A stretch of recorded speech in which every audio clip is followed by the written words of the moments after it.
The Music of Ponyville by Grass and Clouds 2. Chapter 11.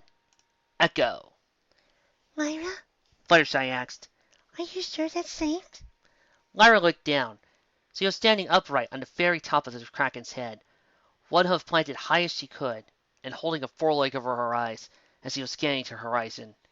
She looked, Octavia thought, like a pirate in a crow's nest. Yep! She yelled. Totally safe. Besides, somebody's got to watch for land. Fluttershy shuffled her wings. She and the others were lowered down on the Kraken. Her hooves were only a few inches above the wire.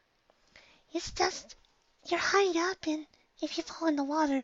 Relax, said Vernal, giving Fluttershy a playful slap on the back. Lyra's a tough cookie. Bluenote, who was taking advantage of the downtime by fixing a snack from the salad bags, brightened at that. Not a real cookie, said Medley. Oh. Hey, let's play a game, said Vernal, sitting with her back resting against the Kraken. Let's play What Will You Do With Your Share of the Reward Money? Reward money? Hey, we're saving Equestria. There's gotta be a reward, right? Said Vernal. Isn't that how the legends go, Lyra? You bet. Heroes and knights are always richly rewarded for their good deeds. Lyra slit the other hoof high. When the knights who say nay found Katrina, they asked for and received the infinite haystack. When the Gorgon was defeated, Pandemonius received a golden mane tail. Oh, I had fun with the treasure. Vernal spread her hose wide. I split the pot in half. Used the first half to buy some new supplies for my speakers. She moved her hose about, miming building something. Some new sound gear, and maybe some fireworks from Benzingle. Other half, she grinned. New shades, new outfit, and a week in Las Vegas. What would you buy? Bluenote said. And you can't say Bonbon. Pah! Bonbon's heart can never be won with money. She will only give it to her true soulmate. Lyra nodded. But as for the money, the perfect wedding. She smiled dreamily. Cake that rises high in the sky. The finest musicians brought in from across the land. A chapel in the Temple of Love in Canterlot. Temple of Love? I thought it was reserved 3 years in advance, said Octavia. Who ever heard of a knight or a hero needing reservation? I'll get flowers from all over the nation, she grins. Sweet meats and pastries, too. Only the finest punch. And a makeover for my lyre. She smiled sweetly. I think I could really use some nice good filigree, you know? Bluenote nodded. Well, you two have such big ideas. I don't even know what I'd do with my money. Come on, you gotta give it some thoughts, said Lyra. What's the one thing you want to do more than anything else in the world? Bluenote put her hoof to her chin and thought for several moments. I could use a donut. Octavia put her face in her hooves. Bluenote laughed gaily. Actually, it might be fun. If I had enough money to invest in a restaurant, I like to eat good food, and food goes well with music. So I could complain there and entertain the diners when I was in Teaching Falls. And if I'm an investor, that means I can eat there wherever, I think. I couldn't keep it, said Fluttershy. I'll put any money I get up for veterinary clinics or hospitals. Or maybe the town improvement fund. Did you know that Ponyville only has a few thousand bits in its emergency fund? If the town is damaged... It was damaged, said Medley, a few hours ago. Now the clone's damaged it to you as well. Fluttershy nodded. Then I'll help contribute my share to the cleanup efforts. She grinned. We should all help out. Many hooves make light work. Repairs for the shop, mused Medley. Maybe some new tools for my own projects. I think it's a little premature to be worrying about this, said Octavia. We have not actually saved the world yet. Yeah, but we don't have anything else to do, said Vernal. She yawned theatrically. Ugh! What would you do with your share, Taffy? I'm not sure. Octavia frowned. She never had to worry about money. The House of Philharmonica had provided for her all her life. Even when she was in Canterlot, if she needed spending money, it was only to let her home away. I suppose I would need to think about it. Hey, we all gave real answers, said Vernal. Her tone was light and teasing. Come on, Taffy. Cadance gives you a bucket of bits for helping save the world. What's the first thing you would spend it on? Octavia thought. Her room, board, and other essentials were provided for.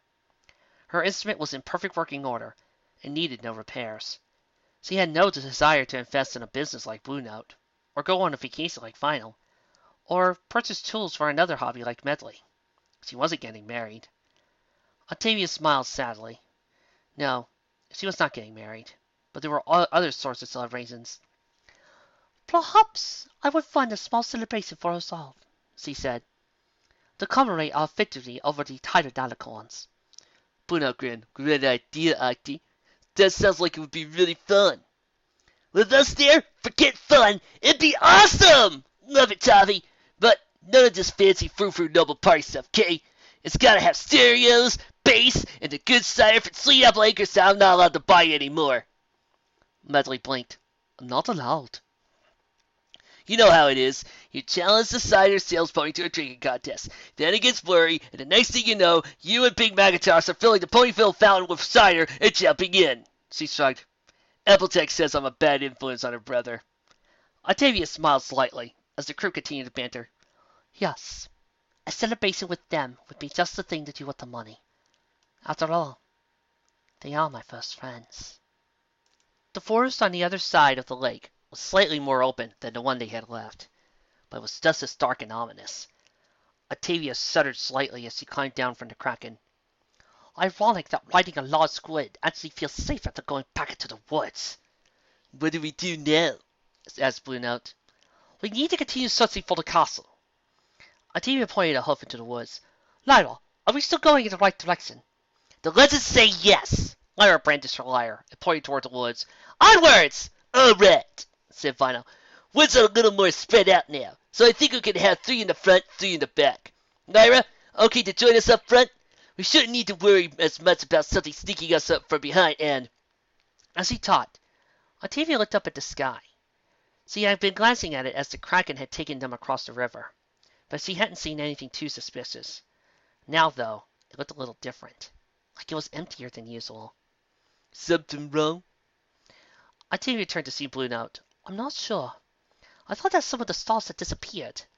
But then, again, I know little of astronomy. I could be just unfamiliar with the sky in this area. I'll check. I'd love to look at the stars, said Bluenote, craning her head up. It's so peaceful and relaxing and, oh, you're right, she frowned. Some of the stars aren't there. Octavia looked up again. She felt cold. Is there any way for that to happen normally? No, said Bluenote. Her voice was unusually quiet.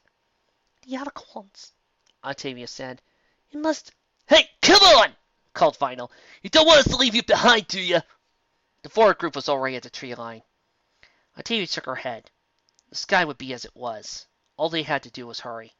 That thought in mind, Octavia chased after the group. Ever seen these kind of plants before? Asked Bluenote, looking at a tall, purplish plant with hexagonal leaves. The tree thins out, leaving a clearing full of those plants. Might be fun to try growing them back at Ponyville. I'm not sure we want this stuff growing out of the forest, said Vernal. She brushed it and stuck out her tongue. Yuck, feels all crawly. I don't think there's much more of it, said Lyra. She gestured down a path. It was hard to see, even with both Vernal and Lyra producing the light from their horns. But the field of purple plants did seem to get Octavia swallowed up by more trees. Wish we had a map, though, she brightened. Maybe we should come back some other time and map it. We have almost been eaten twice, said Octavia, though she was distracted. It might have just been exhaustion, but she thought that the forest sounded even weirder than it had before when it was almost amplified. Like they had walked into some kind of speaker. She heard the wind rustling in the trees, a few bird cries, a distant stream, and all strangely crisp and clear. It was unnerving. Once, corrected Lyra, the cracking was just a misunderstanding. Lyra nodded absently. Be that as it may, I am quite confident that if we save the world, I'd be happy to never enter this forest again. A creature burst out of the ground right in front of her. Octavia, distracted by her thoughts in the conversation, yelped and fell on her flank as she scrabbed to get away. What is it? Asked Vernal, her form glowing a little. Some new monster? Octavia looked down, finding the creature in front of her. It was small, no bigger than her hoof, and furry. It was... A gopher, said Fluttershy, flying over. Oh, it's so cute. But what's he doing way out here? Octavia blushed as Bluenote giggled. I apologize. Come on. grumbled Medley. We don't have all day. Fluttershy helped Octavia get up. Are you all right? Yes, I think so. Great! Final nod. Let's roll! Octavia picked herself up and shook her head. The fall, at least, cleared a little bit. The forest sounded more normal now. With a resolute step, she hurried forwards. The field was swallowed up by trees, which eventually thinned out as the path rose up a short rocky slope.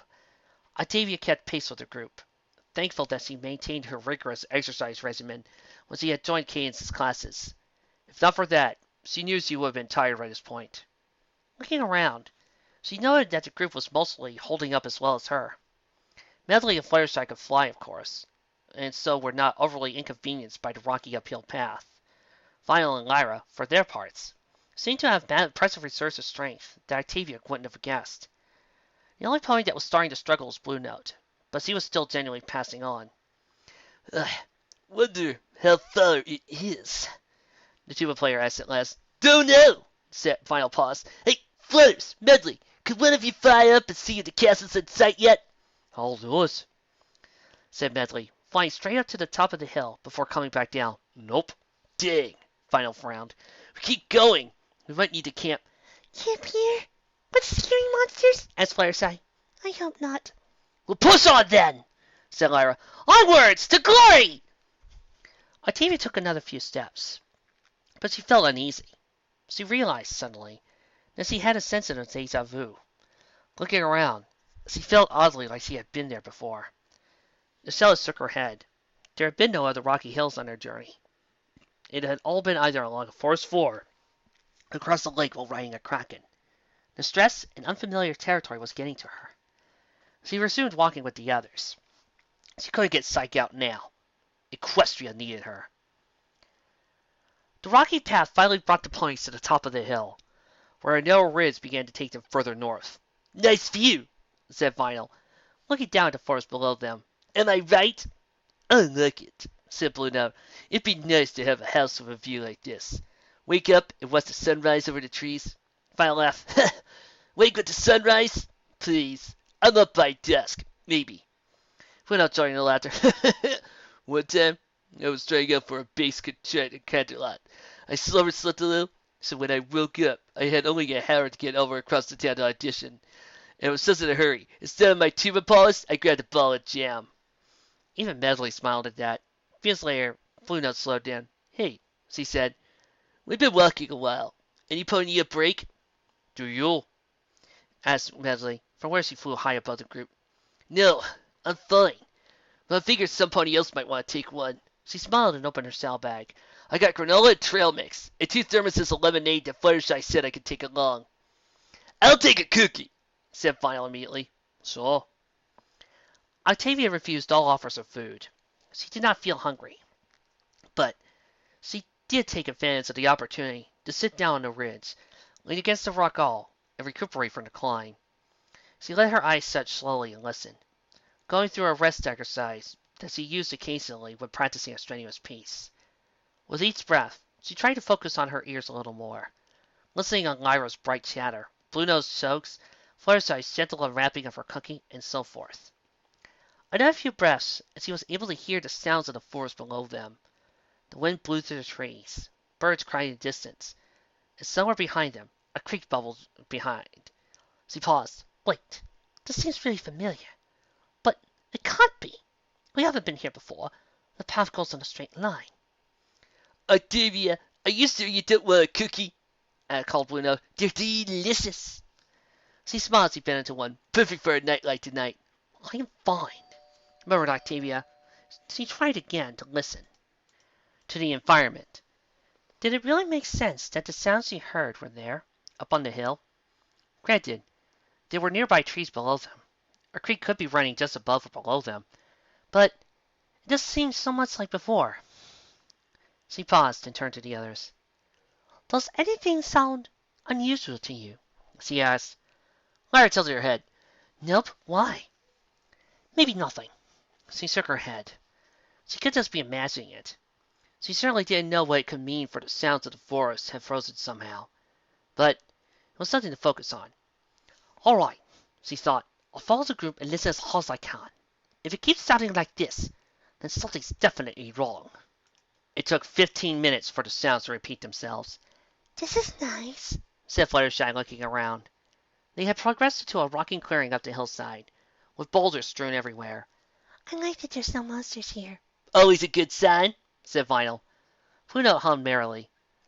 Could you please be quiet for a few moments? Asked Octavia. It was the third time she asked since the Riz. I need to listen. Vinyl paused. Listen for what? I mean, no offense, but it gets kind of weird if we're all just walking along and nobody's talking. Lyra nodded. I kind of agree with Vinyl. What's going on? Octavia frowned. I would rather not risk panicking any pony before I am certain what's going on. Please indulge me. She bowed her head again. Lyra said, after a few moments, all right. Keep it down, every pony, said Vinyl. Octavia shut her eyes and focused on her ears. Again, she heard similar sounds. The wind in the trees, a creek or river somewhere nearby, distant birds. In fact, it was more than similar. It was identical. We are walking in circles, Octavia announced. She opened her eyes to look at the others staring at her. Said Vinyl. Are you okay? We've been going in a straight line for like 2 hours. Ever since we got off the Kraken, added Lyra. I am certain. The view keeps changing, but it sounds identical to the ridge, and the ascent of the hill, and the field with those purple plants. Octavia frowned, realizing something. In fact, the terrain has been changing strangely quickly. Before the lake, it was all the same, but we've been through several visually distinct areas. Like something is trying to make sure we think we're progressing. Fluttershy was beginning to hyperventilate. But what will we do then? Does that mean someone's watching us? Are we trapped? Easy! Medley flew up and protectively took a position next to Fluttershy. Octavia, remember, you don't really know the other three. I think if we were lost, one of us would know it. I spent time in these woods, so has Fluttershy, and neither of us agree with you. Be that as may, I am confident. We are trapped in some kind of loop. What we see is an illusion. We are walking in circles. Okay then. How do we go up? The Pegasus challenged. Unless you think we just kept climbing and were on the moon by now. Do we know that we climbed upwards at all? The hill did not feel nearly as hard to climb as I would have expected, said Octavia. Hey, said Bluenote, let's not fight every pony. She smiled genially. Vinyl, Lyra, can you see if there's some kind of illusion here? Sure, said Vinyl. Her horn flared a few times. Don't sense anything. Honestly, Tavi, I gotta go with Medley on this one. You're just disoriented for the woods. Lyra's horn flared too. Nope, don't feel anything here, she said. Are you sure you're okay? We should take a short rest, suggested Bluenote. Get energy back. Lyra grinned. Yeah, you're doing really well, Octavia. No shame. Octavia frowned. The tension was starting to get to her, but she knew she had to stay calm and argue her case. I do not need rest. I trained my ears extensively. I know what I am talking about. But, began Lyra. Octavia pressed a hoof to her forehead. Look, Vinyl, Lyra, which one of you knows more about magical theory? The two looked at each other. Then Vinyl raised her hoof. I bet everything I can get my hooves off. Most of my equipment's magical. Gotta keep abreast of any spell that can help. Okay, suppose there was some kind of illusion around us. Can you think of any weak point? Medley sighed. Do we really need to indulge this? Doesn't hurt, said Bluenote. Be nice, Medley. No, I mean, she was fine for a while, and now she's acting all superior again. Why should we kowtow to her? Vinyl was thinking, well, whoever was casting it, if she were still around, would need to keep an eye on us to make sure nothing came up to break the illusion. Somewhere in the loop there'd be a weak spot, a peephole to look in on. We need to find that hole, said Octavia. Or we could keep going, said Medley. Her voice noticeably strained. This is ridiculous. Medley, please, No! Medley flared her wings and flew in front of Octavia. This is just like before with the Kelpies. You just want to feel useful, so you can convince yourself that some ridiculous threat that only you can understand. Everybody here knows more about than you about this force, about magic, about everything relevant, but you don't care. You stop! Yelled Octavia suddenly. Please, just stop! Medley paused. What now? I do care! Octavia shut her eyes. You're the only ponies who have befriended me. I sent for you 5. If I were eaten by some wild animal in the woods, I know no others that would care to save for my family. I do not want to lose you. I do not. I mean, I cannot. I... She took a shuddering breath. But I know what I hear. I cannot deny it, even if it makes you all hate me. She was silent for a long moment. A few tears fell from her eyes. I know that I have hurt you at all. But can you trust me now? Please. I do not want to have to pick between you and everything I know to be true. Okay, said Lyra. Octavia looked up at the bard. If you're that confident, I trust you, said Lyra simply. I'm not great with detecting magic anyway. Bluenote nodded. I think every pony can contribute something, she said. Octavia's had a different life than us. Maybe we're better at some things than her, but she's better at some things than us. Hate to kill the party, said Vernal, but we're on the clock here. We can't stay here all night looking for an illusion. The alicorns could show up at any time. She frowned. What's the plan, Tavi? I know there's a deadline. Just give me a few minutes, please, said Octavia. She looked at Medley. Please. Medley looked at the others. And finally, reluctantly, nodded. I guess I'm outvoted. Fine. She flew back and out of Octavia's way. Octavia took a few breaths to clear her head. We need to find the weak point. If one exists, where would it make sense to put one? Something occurred to her. What was the last animal we saw? She asked the others. Fluttershy said immediately. The cute little cover that startles you. Wouldn't there normally be more between here and there? Fluttershy nodded. A few. I was just so grateful there weren't any monsters. I didn't pay attention, but... She trailed off, blushing.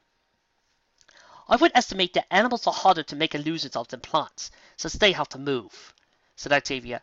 At Vernal's nod, she continued. Therefore, the gopher was likely real. And so what was the point where the illusion was weak? Finished Vernal. Makes sense. Octavia added. I remember that the woods sounded oddly clear here.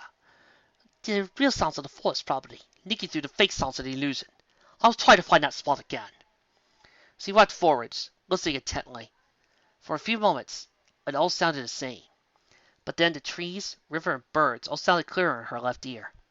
A few paces later, and the sounds muted again. But when she backed up, the clarity was back. Here, to my left! That's a rock.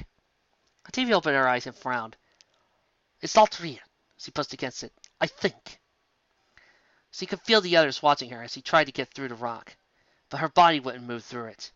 Even if she tried striking it, but she could not help but check her blow at the last minute. She couldn't make herself hit the rock hard enough that it would hurt her, if it was real. Okay, I'll read on. No, I do not understand! Octavia glared at the rock. This is not real! My ears do not lie!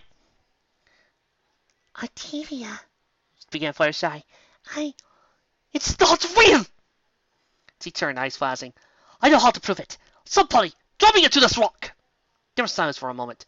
Are you insane? Said Medley. We could kill you. You will not. It is not real. I will go right through it, said Celis nodded. And, if I am propelled, I will not be able to check my motion. No matter how convincing the illusion, it will not matter. Can we just throw a stone at her or something? Asked Bluenote. The result of that could be illusioned. Octavia shook her head. If I pass through empty air, how could anything convince me I hit rock? But if anything else could be a magical trick, she bowed her head. This is the only way.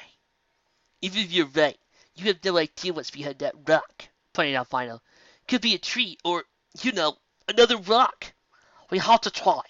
Once I am out, maybe I can get the rest of you out, said Octavia. She looked at the others. I have hurt you. I acknowledge this. But this is truth I truly believe. Help me. She bowed her head. Please. There was silence for another minute. So, said Vernal, who's punting Tavi? Nellie sighed as she stretched her hose. Octavia, get over here. Octavia tried over to her. Just show me right at that rock. I swear, if you get me to kill you just because you feel like you're doing something, I'm going to summon your ghost and yell at you for days. Medley said. Octavia cracked a smile. Of course. Suddenly, she felt a warm embrace around her. Realized Fluttershy was hugging her. I'll be fine, she told her. Please be careful, whispered Fluttershy. I could get thrown if you want. No, I'm the one who can hear through the illusions. You'll not be able to get back up to help any pony else out, said Octavia. "But thank you." If if you're hurt, I'll do everything I can to heal you. "I appreciate it." Octavia smiled. "Good luck," said Vernal. She was frowning. "Gotta say, if this is really an illusion, whoever made it is a total jerk." Bluenote nodded. "Not funny at all." Medley stepped a few paces. "You're kind of big to throw, but if I get to your battle, I could kick you up and into it. Ready?" Octavia nodded. "I'm going to get you right in your barrel," the Pegasus continued. "You look like you're in decent shape, so the muscles should kiss in it, but it's still going to hurt. Are you sure about this?" Octavia wondered once more and shut her eyes. She heard her footsteps, felt pressure on her barrel. There was a sensation of flight, and then she was tumbling onto a grassy field.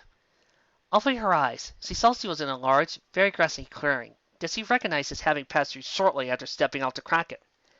There was a thin, shivering tube around the outer edge of the clearing, long enough it would take about 15 minutes to make one full circuit. Her exit point did seem like a little thinner than the rest of it. "Whoa!" she heard Vernal saying. "She went right through the wall. School word for the cellist." Medley was gaping. "I don't believe it." "Told you she could be as awesome as the rest of us," said Lyra. "Come on, every pony! We gotta get out of here!" "How?" "Now that we know it's an illusion, I'll bet it's got nothing on us. Let's go!" Then she was dragging Medley and Fluttershy through the wall, with Bluenote and Vernal hurrying behind her. Octavia groaned. Her back hurt. She hit a few rocks when she landed, and could tell she was injured. Nonetheless, before she could check her injuries, she was jumped by a huggy Lyra. "That was awesome! And if you ever do something so crazy again, I'm totally knocking you upside the head." Lyra squeezed tired. "But it was still awesome! You've got amazing ears." "Cannot breathe!" gasped Octavia. Vernal hurried over and helped pry Octavia free. "Seriously awesome!" she said. She bowed slightly. "That was some mad sleuthing." Octavia guessed that was a compliment. "Thank you," she said. "And thank you, all of you, for trusting me." "What are friends for?" said Vernal, grinning. "Right?" Fluttershy nodded as she flew over to Octavia. Let me see your barrel. She ordered. I pressed some ointment. "I am fine," Nonsense. You need a good salve as soon as we get out of this field, she said, I insist. and she smiled. Octavia smiled in return and relented. Bluenote was chuckling. "You mind if I tell my foals the story when you're asking why they had to train their ears?" I'm not sure how applicable this sort of thing is to music lessons, but go ahead," said Octavia. "See? Tommy's cool. Right, Medley?" asked Vernal. The 5 ponies looked around, but Medley was gone. Octavia frowned. "Honestly, an apology would—" There were a few thumps, a negative scream, and then Medley, sporting newly few cuts and a bruise on her cheek, was flying back from the tree line. Clutched in her hose was what looked like a fine-covered monkey. "I found the spellcaster," she said.